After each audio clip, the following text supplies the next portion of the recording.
देवियों, भाइयों, प्रणाम। याद रखें, हमें मरना भी है।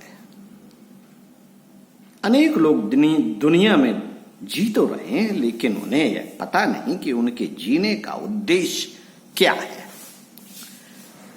लक्ष्य विहीन जीवन, बिना ब्रेक की गाड़ी। लोग सोचते हैं कि मनुष्य धन कमाने के लिए जीता है।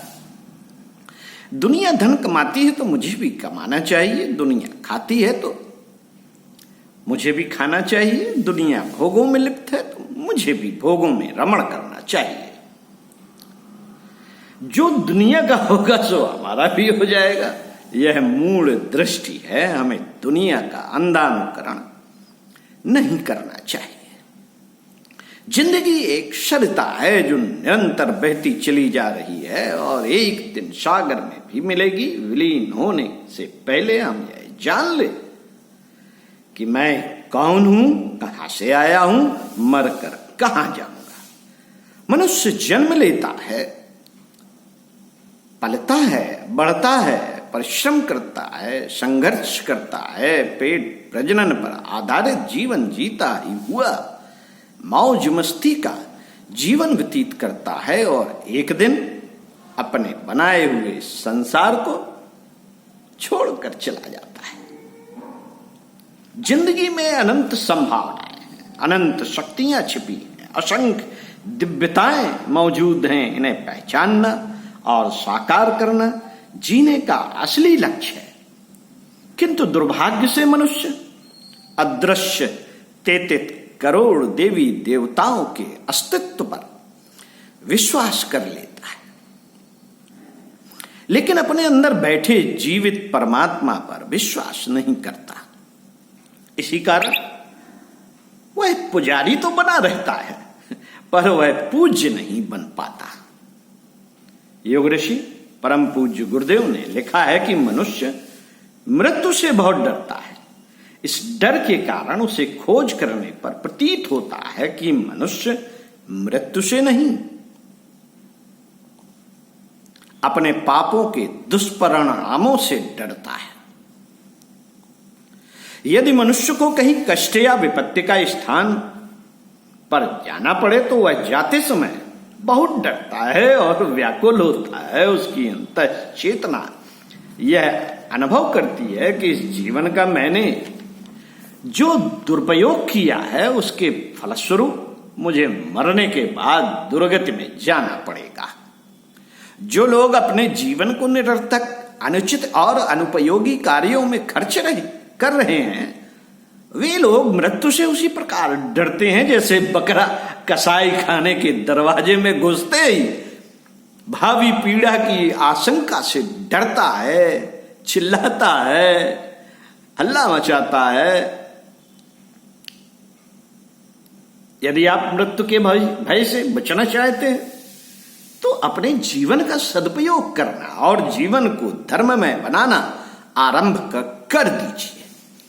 ऐसा करने से आपकी अंतश्चेतना को विश्वास हो जाएगा कि आपका भविष्य अंधकार में नहीं वरन प्रकाशपूर्ण है।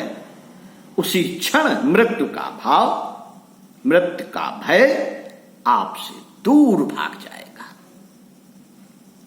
भगवान शंकर भस्म लगाए हुए गले में मुंडों की माला पहने मरघट में निवास करते हैं। उनके ये प्रतीक हमें यह प्रशिक्षण देते हैं कि मनुष्य को जिंदगी के साथ मौत को भी याद रखना चाहिए।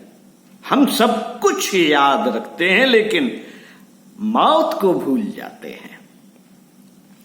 सम्राट सिकंदर ने बहुत सारी दौलत इकट्ठी कर ली, अनीत और अन्याय से धन इकट्ठा किया। मरने का समय आया तो मंत्रियों को बुलाया और कहा कि हमने अपनी बेशकीमती जिंदगी निछावर करके जो दौलत कमाई है उसे लाओ। अब हम मरने जा रहे हैं, उसे हम अपने साथ लेकर जाएंगे।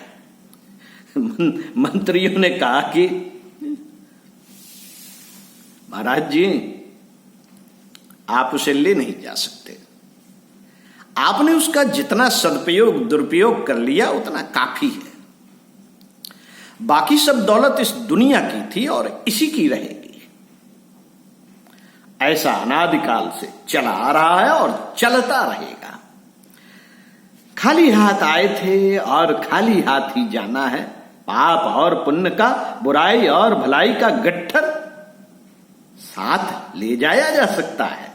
राजा परीक्षित को साथ मिला कि 7वें दिन उन्हें तक्षक काट लेगा। 7 दिन बाद मौत की बात सुनकर राजा ने 7 दिन धार्मिक कार्य में व्यतीत किए। अंत में तक्षक ने परीक्षित को काट लिया और उसको मोक्ष प्राप्त हो गया।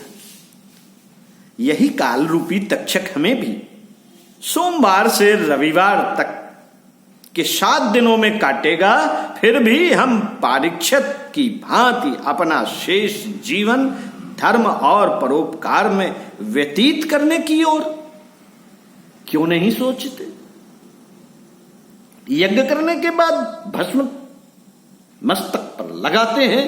इसके पीछे भावना यही है कि यह शरीर एक दिन भस्म हो जाना है। धूल में मिलकर, हवा में उड़कर जिस शरीर पर आज हमें अहंकार है, वही हवा के झोंके के साथ आकाश में उड़ जाएगा या जल में प्रवाहित कर दिया जाएगा। हम लाखों वर्ष जीने की सोचते हैं, अगली 7 पीढ़ियों का प्रबंध कर लेते हैं, परंतु परलोक की चिंता नहीं करते। ईश्वर के इशारों को नहीं समझते। ईश्वर हमें समय समय पर सावधान करते हैं कि हे मानव, तू अब चलने की तैयारी कर। पहले बाल सफेद किए, आप नहीं संभलते, तो आंखों की रोशनी कम कर दी, फिर भी आप नहीं चेते, तो दांतों को उखाड़ दिया, फिर भी इशारा नहीं समझा, तो हाथ पैरों की शक्ति छीन ली, तब भी मृत्यु का स्मरण नहीं किया, तो उसने गहरी नींद सुला दिया। जिंदगी मौत में और मौत नई जिंदगी में बदलने वाली है। मौत और जिंदगी दिन और रात की भांति एक खेल है। मौत के डरने की अपेक्षा हमें मौत की तैयारी करनी चाहिए।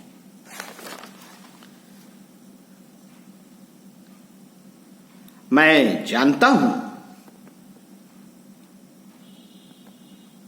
जो समय बीत गया सो बीत गया।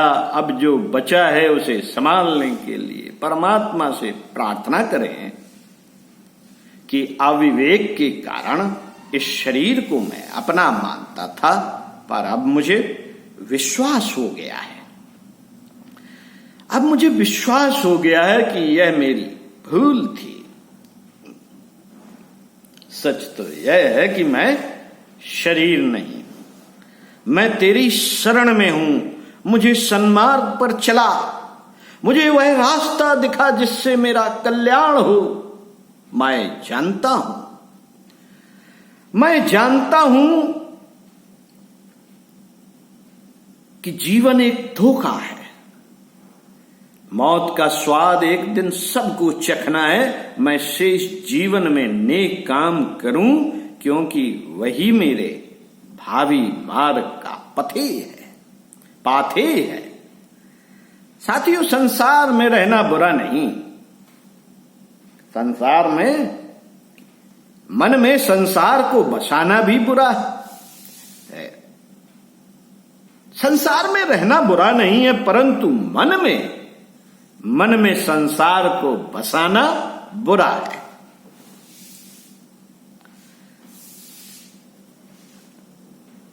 पानी पर तैरने वाला पार हो जाता है, पर डूबने वाला मर जाता है। हमें संसार में तैरना है, डूबना नहीं। मृत्यु जीवन का अंतिम सत्य है। जब भी समय मिले चिंतन करो कि मेरा जीवन पल पल घट रहा है। आयु रूपी तेल देह रूपी दिए में जल रहा है। जीवन धीरे धीरे मृत्यु की ओर बढ़ रहा है। पंछी ने फल फैला लिए, पंछी ने फल फैला दिए हैं, वह उड़ने को तैयार है। मैं उसे रोक नहीं पाऊंगा। सगे संबंधी, धन दौलत, जमीन जायदाद यहीं छूट जाएंगे। अतः यह सब हो, उससे पहले मैं अपना चरित्र ऊंचा उठा सकूं, चरित्र ऊंचा उठा लूं, जिससे मेरा जीवन धन्य हो सके। हर दिन को आखिरी दिन और हर रात को आखिरी रात मानकर जीऊं। हर अगला दिन हमारा जन्म हो, इसके लिए प्रभु को धन्यवाद दूं और इसे धर्मानुकूल जीने का संकल्प लूं। शरीर से प्राण निकल जाना ही मृत्यु है। शरीर एक निर्जीव वस्तु है जिसे परमात्मा रूपी चालक संचालित करता है। मृत्यु का भय हर प्राणी को रहता है, लेकिन यह चिंता का नहीं, चिंतन का विषय है। जरा सोचें कि मृत्यु नहीं होती, प्राणी जन्म लेते रहते तो संसार का क्या हाल होता। खाने को अन्न, पीने को पानी, पृथ्वी पर रहने की जगह क्या मिलती। हम कीड़े मकोड़ों की जिंदगी जी रहे हैं, जी रहे होते। चारों ओर आपाधापी, लूटमार और मारकाट मची होती। मृत्यु तो अटल है। हम कहीं जाते हैं तो पहले से उसकी तैयारी करते हैं, लेकिन यह जानते हुए भी एक दिन हमें दुनिया से जाना है, उसकी तैयारी नहीं करते। सोचते हैं कि जब बुलावा आएगा तब चल देंगे। आप भूल कर रहे हैं। वहां से बुलावा नहीं, गैर जमानती वारंट आता है। पूर्व सूचना तो मिलती है, पर आप उसके इशारे नहीं समझते। मृत्यु के नाम से व्यक्ति के रोंगटे खड़े हो जाते हैं। दुखी से दुखी व्यक्ति जीने की चाह रखता है, लेकिन मृत्यु जीवन के साथ जुड़ कर आती है। इसे जानते हुए भी हम अनजान रहते हैं और सोचते हैं कि अभी हम मरेंगे नहीं। वनवास में यक्ष ने युधिष्ठिर से एक प्रश्न किया, यह भी किया कि संसार का सबसे बड़ा आश्चर्य क्या है। युधिष्ठिर ने जवाब दिया कि संसार में लोगों को मरते हम रोज देखते हैं, फिर भी हम मृत्यु को याद नहीं रखते। यही संसार का सबसे बड़ा आश्चर्य है। मृत्यु को जानना, जीवन का मर्म पाना। मृत्यु एक मंदिर है जिसमें जीवन के देवता विराजमान हैं। मृत्यु संसार का सबसे बड़ा उपदेशक है। जीवन में एक ही शास्त्र पढ़ने योग्य है, वह है जीवन और मृत्यु का शास्त्र। सिद्धार्थ को वैराग्य प्राप्त हुआ, क्योंकि उन्होंने बचपन में एक रोगी, एक वृद्ध पुरुष एवं एक शव यात्रा देखी और सोचा कि एक दिन मेरा भी यही हाल होगा। उन्होंने घर बार, राजपाट और पत्नी बच्चे छोड़ दिए तथा सिद्धार्थ से गौतम बुद्ध बन गए। रेल के सफर में यात्री साथ साथ चलते हैं, उनमें आत्मीयता हो जाती है, लेकिन जिसका स्टेशन आ जाता है वे उतर जाते हैं। किसी को कोई दुख नहीं होता, कोई यह कर नहीं रोता कि हमारा हम सफर साथ छोड़ गया। माता पिता, पति पत्नी, भाई बहन, बेटा बेटी के रूप में हम सब लोग इस संसार रूपी डिब्बे में इकट्ठे हो गए। सबको अपने अपने स्टेशन पर उतरना है, कोई पहले तो कोई बाद में। यही संसार का चक्र है। आवागमन का नाम ही जिंदगी है। हम क्यों ममता के बंधन में बंधे हैं, क्यों राग द्वेष पाले हैं, क्यों परिवार, धंधा और धन से आसक्ति जोड़ी है। जब तक इसे छोड़ेंगे नहीं, आत्म स्वरूप को नहीं समझेंगे। क्यों ना हम ऐसी जिंदगी जिए जिससे हमारा यह लोक और परलोक दोनों सुधर जाए। अपना कुछ समय धन, ज्ञान, पुरुषार्थ, परोपकार के लिए, भगवान के लिए खर्च करें। न्यूनतम लेना, अधिकतम देना और श्रेष्ठतम जीना, यही जीवन शैली मृत्यु को मंगलमय बनाती है। यह मृत्यु शास्त्र बार बार पढ़ने से जीवन संभलता है। हम पाप से बचते हैं, त्याग और वैराग्य पनपता है। आंख बंद होते ही मकान, धन सब कुछ छूट जाता है। सारे झगड़े नष्ट हो जाते हैं। शत्रु, मित्र, अपने पराये सभी खो जाते हैं। सब कुछ यहीं पड़ा रह जाता है। जिंदगी भर मिट्टी के खिलौने, ठीकरों और कागज के टुकड़ों के लिए भागते रहे, झगड़ते रहे। लेकिन मरने के बाद तो अच्छे बुरे कर्म ही साथ जाते हैं। शमशान तक तो दुनिया साथ देती है। इसके आगे धर्म ही हमारा साथी होता है। शेष सभी हमसे पहले किसी और का था और मरने के बाद भी किसी और का हो जाएगा। मृत्यु के बाद कुछ ही क्षणों में वह किराए की कोठी खाली करनी पड़ती है। युवावस्था में ही धर्म कर्म करें। क्यों? क्योंकि वृद्धावस्था में इस सब के लिए शक्ति नहीं रहेगी। भगवान और मृत्यु को हमेशा स्मरण करते रहें, क्योंकि ये दोनों ही अटल सत्य हैं। बाकी संसार तो असत्य है, भगवान की माया है। मानव जीवन परमात्मा द्वारा दिया गया एक उपहार है। इस उपहार का उपहास न हो, ऐसा जीवन जियो। विकार और वासनाओं से रहित जीवन ही वास्तविक जीवन है। यह निश्चय करो कि अब हम दीपक की तरह प्रकाश करते हुए, सत्कर्म धर्म की आराधना करते हुए जीवन जिएंगे। तब आपका जीवन जीना भी सार्थक होगा और मरना भी। हम पल पल मृत्यु की ओर बढ़ रहे हैं। इसलिए जीवन में जो करने जैसा है, जो शुभ है, पुण्य है, धर्म है, उसके करने में देर मत करो। रात को सोने से पहले अपने अच्छे बुरे कर्मों का चिंतन करो और सुबह बुरे कर्म न करने का संकल्प लो। जिस प्रकार हम पुराने वस्त्र त्याग कर नए वस्त्र धारण करते हैं, उसी प्रकार यह आत्मा पुराने शरीर को त्याग कर नया शरीर धारण करती है। यह शरीर जो पंच तत्वों से मिलकर बना है, आत्मा को छोड़कर जाने के बाद मृत हो जाता है और फिर पंच तत्व में विलीन हो जाता है। इसलिए इस शरीर के लिए भी शोक करना उचित नहीं। यही ज्ञान श्री कृष्ण ने अर्जुन को दिया और पूज्य गुरुदेव ने अपनी पुस्तक मृत्यु के बाद हमारा क्या होता है में दिया। मृत्यु तो निश्चित है, उससे भयभीत ना हो।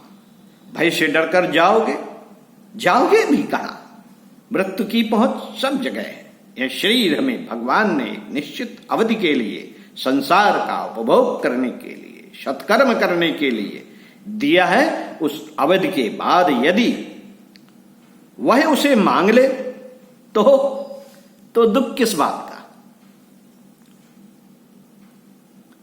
जिसकी चीज थी उसने वापस ले ली, तो हम क्यों दुखी? किसी की कोई वस्तु हमने उधार ले ली तो वापस तो करनी पड़ेगी ना।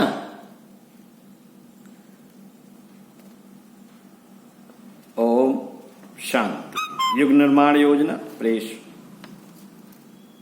मथुरा, विज्ञप्ति क्रमांक 41।